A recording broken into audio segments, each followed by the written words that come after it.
Let's start on the DXY on the weekly time frame, and we had the second bearish week after this bullish high test here, and we see price movement looks actually much larger here on the weekly time frame than it actually was on the 4-hour time frame. Here we can see that a lot of this movement on the weekly was actually this opening week here on a Monday, which then distorted the overall price action on the higher time frame. We can see overall the DXY is respecting structure fairly well. We discussed this washout here above this liquidity area and then forming the first smaller continuation into a bigger continuation, and we are now overall in a bit corrective price action, and I'm looking now for price to continue the move to the downside into these next areas of interest here, or then even retesting the low. And if price if price is forming another structure here to accumulate a bit more volume for an impulsive move, or just continues to tickle down a bit more corrective, remains to be seen. But overall, the overall structure is definitely still a bearish structure, and I'm therefore looking for US dollar short plays into next week. Euro US dollar on the 4-hour time frame, we can see we have a very nice bullish momentum run right now here, and we have this liquidity area here, which is the origin of this last very aggressive and bearish move to the downside. And we know that on the higher time frame, price tends to gravitate towards these value areas or more significant value areas, and therefore I'm looking for a long continuation like the last 3 weeks already. On the 1-hour time frame, we can see here the area is not the best right now, so therefore we need a bit more confirmation. So preferably even a 3-touch structure would be better, and we will see how the market opens on Monday. Potentially a 2-touch might already be enough. It might be too much to wait for a 3-touch here, depending on how the market is opening and the reaction of the DXY. But overall, the positioning is still okay for a long. It makes sense to at least trade into the next or into the start of this impulsive move, and then there's still more room to the upside. Going to pound US dollar on the 4-hour time frame, we can see here again it's another pair which respected structure fairly well. We had this 1, 2, 3 into this liquidity area here to the left, and then we had a very nice sell-off here. On some brokers there might be a small gap to the structure low, or it even broke through it. It depends a bit, it's so close. And then we can see we have here a very significant liquidity area here, which price then retested in form of this very nice V shape. However, usually if it's just a V shape recovery, we would see a bit more reaction. We saw an initial reaction, but then price retraced immediately again, so it did not follow through. We have here a small liquidity area, which is basically the line in the sand for me. So as long as we are trading above this area here and price is starting to form ideally a structure into this area, I'm looking for longs. And on the other hand, if price suddenly just breaks below impulsively, followed by a bearish continuation, then of course I would change my bias. Euro Canadian finally broke through out of this range. We discussed this range here, these multiple highs, and price tapped into it, sold off a bit premature, and yeah, now we have an impulsive break of this value area here to the left, and I'm now looking for overall a continuation to the upside. On the 1-hour time frame, we can see we need a bit more because we are in a significant area, so it can also just be that price breaks back into structure followed by lower time frame bearish continuation. Then of course we know this was just a washout overall, but with this overall corrective price action into this area and then a lot of volume accumulation and then finally a small impulsive break outside, I'm leaning more towards a long continuation, but we need a nice structure or a clear bullish structure to then enter along in this area. Euro New Zealand dollar looks very similar. We are looking for longs.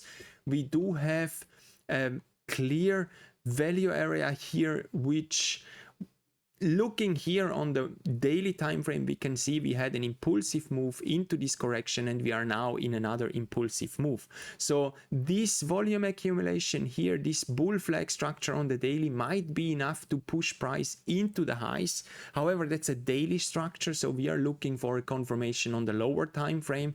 And after this very nice initial impulsive move, I'm now looking for a bigger structured bull flag continuation to then enter along for the next leg into these highs, into the higher time frame high. Pound New Zealand dollar on the daily time frame, we finally, again, we broke out of this overall more corrective price action here. This was actually a bearish structure overall. We had an impulsive move, a correction, and we are initially looking for a bearish continuation. So that was a bear flag structure, sorry, and now we have or a bearish structure. Now we have a bullish momentum run to the upside and broke fairly impulsively out of this overall price action here. And I'm now looking for price to form a bullish continuation, preferably even retesting this high here in form of a 1, 2, 3 to then enter along for the next continuation to the upside. Canadian dollar yen on the daily time frame. These yen pairs look all similar. They are a bit positioned in different areas of the overall run, but we tapped the high to the left. We then had a V shape, a double top recovery, a very aggressive initial sell-off, and then on the 4-hour time frame we can see price respected structure fairly well. We had here the first bigger bear flag continuation structure and then tapped this low here to the left and are now forming, or we left here a small liquidity area. We can see that clearly on the 1-hour time frame, and this is a very nice V-shaped recovery, just slightly not tapping the high, and then we had an initial bearish impulsive reaction and are now forming a bigger or the next continuation structure. And I'm looking here for, you can see here we have section 1, 2, and I'm now looking for price to form a second clear bottom to then finish the overall structure for a short continuation.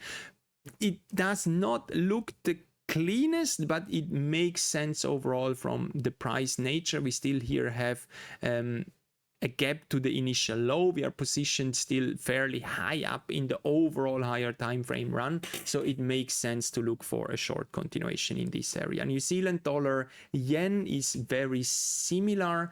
We are looking for shorts. There is an argument for price to come up and clean the gaps here on the higher time frame, but overall the structure, we have here a small liquidity area visible on the lower time frames.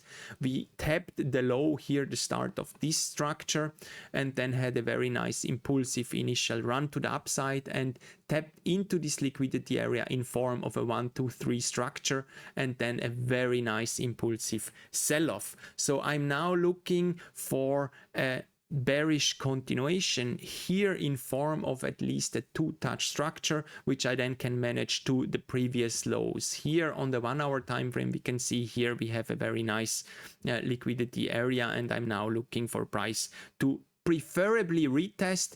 It's not necessary because this could also be just a retest of this previous of the previous start of this final 1, 2, 3 structure into the high, but so it might also be that we just get something like that. A 1, 2, 3 in this area would already make sense to then sell off from this area, so we have to keep both scenarios in mind.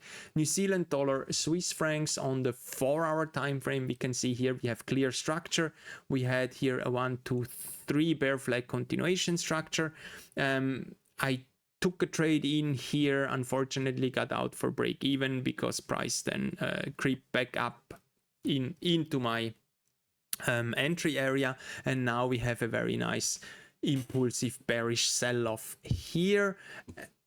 Again, it's similar. It does not look the cleanest like the other New Zealand dollar yen and Canadian dollar yen pairs, so they look a bit similar, potentially because New Zealand dollar is very weak and Japanese yen and Swiss francs are both considered safe haven currency, so that could have some confluence here, and overall I'm looking for a bear flag continuation. We are here trading through this piece of price action here to the left, and we have here a bit a messy liquidity area. There is some volume in this area here after this initial bearish run to the downside, and I'm now looking for a structured approach into this area for a bearish continuation. US 30 on the daily time frame, you can see we tapped the previous highs in form of an expanding 1, 2, 3 structure. Expanding structures can be both, they can be continuation or reversal structures. We did not really finish the absolute high of the structure, but this is a 0.1% gap, so we are above the previous high. We have a very nice impulsive sell-off. On the 4-hour time frame, we do have the follow-throughs, and we see on the 1-hour time frame we have some areas where we can work, which we can work with on the 15 minutes as well. I'm looking actually for price to form a two-touch structured approach into this liquidity area here for then a bearish continuation. We do have, you could see that here on the 15 minutes, we have this small area here on the lower time frame, and then if we get a clear structure into this area, I would entertain a short in this area. Hong Kong 30 or 33 on the 4-hour time frame, we tapped the previous high. We had a very nice impulsive initial sell-off, and we are now looking for a structured bear flag continuation. We do have this very nice liquidity area here. We have the first bottom, we have a kind of a middle section here, we have the second low here, and I'm looking for price to finish this structure here to then enter a short in this area. That might be something which might be invalidated within the first 2 or 3 hours, so we will see. Right now this structure looks a bit more bearish, and overall it would make sense after this initial sell-off in structure at least to target these lows here, and that would be more than enough room to manage a trade from this small liquidity area into the first initial target. So yeah, that's it. That's my watch list for next week. See you next week. Bye bye.